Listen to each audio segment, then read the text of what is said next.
David Croft, atau yang biasa kita kenal dengan nama Crofty. Yes, hari ini kita bakal ngebahas tentang komentator F1 David Crofty Croft. It's lights out and away we go. And Hamilton's had a massive crash and he's crashed into his teammate. But here comes Sebastian Vettel. He's second. Off goes Leclerc. Through goes Hamilton. Pastinya peran komentator di F1 itu penting banget. Mereka lah yang bakal ngebangun tensi dan emosi di sebuah Grand Prix buat para penonton. Dan kalau kalian aktif nonton F1 mulai tahun 2012-an sampai sekarang, kemungkinan besar suara komentator yang kalian dengar bukan lain adalah suaranya David Croft. Sama Martin Brundle juga sih. Tapi lebih dominan David Croft, karena dia adalah lead komentatornya, sementara Martin cuma co-komentator. Jadi gimana sih perjalanannya Crofty bisa sampai jadi suaranya F1? David Michael Croft, atau kita panggil Crofty aja, lahir pada 19 Juni 1970 di Stevenage, Inggris. Yang fun fact juga adalah kota kelahirannya Lewis Hamilton. Keterlibatan Crofty pertama kali di dunia media / penyiaran adalah di sebuah radio rumah sakit bernama Radio Fairfield. Di Inggris, yang namanya radio rumah sakit adalah radio yang disiarkan khusus untuk para pasien rumah sakit. Jadi pasti isinya juga disesuaikan sama kebutuhan para pasien di rumah sakit itu. Tujuannya adalah untuk meningkatkan mood dan membantu dalam penyembuhan para pasien. Kalau di Indonesia sih kayaknya kurang umum ya radio kayak gini.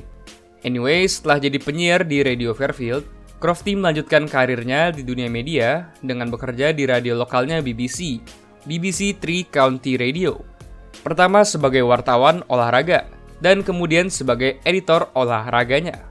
3 tahun Crofty kerja di BBC 3 County Radio dari 1996 sampai 1998. Di mana di akhir tahun 1998, akhirnya Crofty pindah ke BBC Radio 5 Live yang sekarang tingkatannya adalah tingkat radio nasional.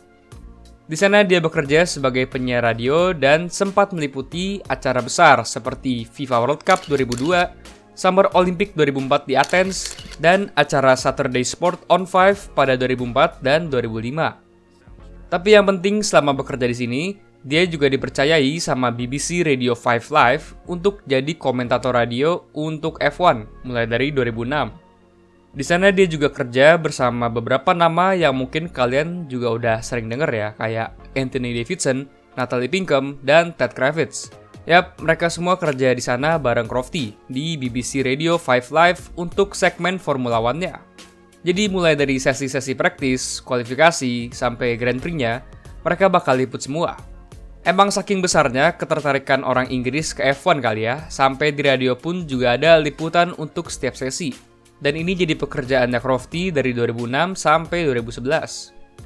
Dan di akhir tahun 2011, Crofty ditawarkan pekerjaan untuk menjadi komentator utama atau lead komentator F1 untuk Sky Sports F1 yang baru aja dibentuk pada saat itu. Crofty bilang kalau dia dapat tawaran tersebut dari produsernya F1 saat mereka berdua lagi ngobrol di sebuah bar di Las Vegas. Awalnya dikira bercanda sama Crofty, tapi ternyata si produser ini beneran serius. Dan jadi deh, untuk tahun 2012, Crofty secara resmi jadi komentator utama untuk Sky Sports F1. Crofty sendiri bilang kalau keputusannya untuk mengambil pekerjaan di Sky merupakan keputusan yang ternyata jadi keputusan yang paling cerdas di karirnya. Dan gimana enggak? Sky Sports F1 udah mencapai semacam monopoli penyiaran F1 untuk di UK.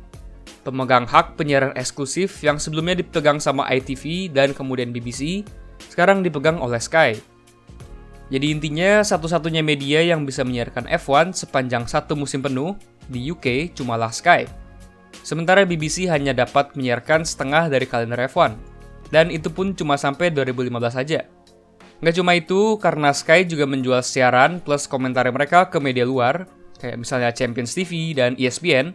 Makanya di mana-mana kalau kita ngeliat siaran F1 yang berbahasa Inggris, pasti itu siarannya punya Sky Sports F1. Dan untuk Crofty, ini semua berarti kalau suara dia menjadi suara ikoniknya F1 yang didengar dan dikenalin sama banyak fans F1 di sekeliling dunia.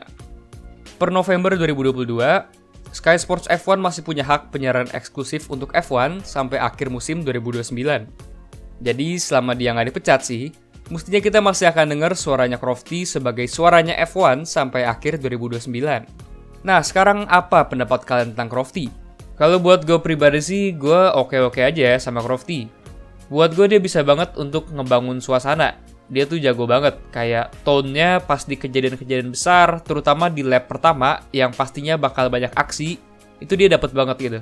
Jadi kalau ada suasana tegang, ya dia bawa juga tegang. Kalau ada yang serunya, dia juga serunya dapet. Jadi dari sisi komentari sih, buat gue bagus banget.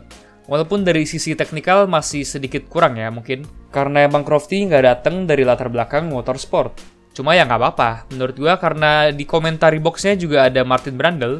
Jadi mereka berdua bisa saling kompensasi lah. Crofty yang bakal ngebangun suasananya, sementara Martin yang bisa kasih insight teknikal ke kita penonton. Udah dapet lah sinerginya antara mereka berdua.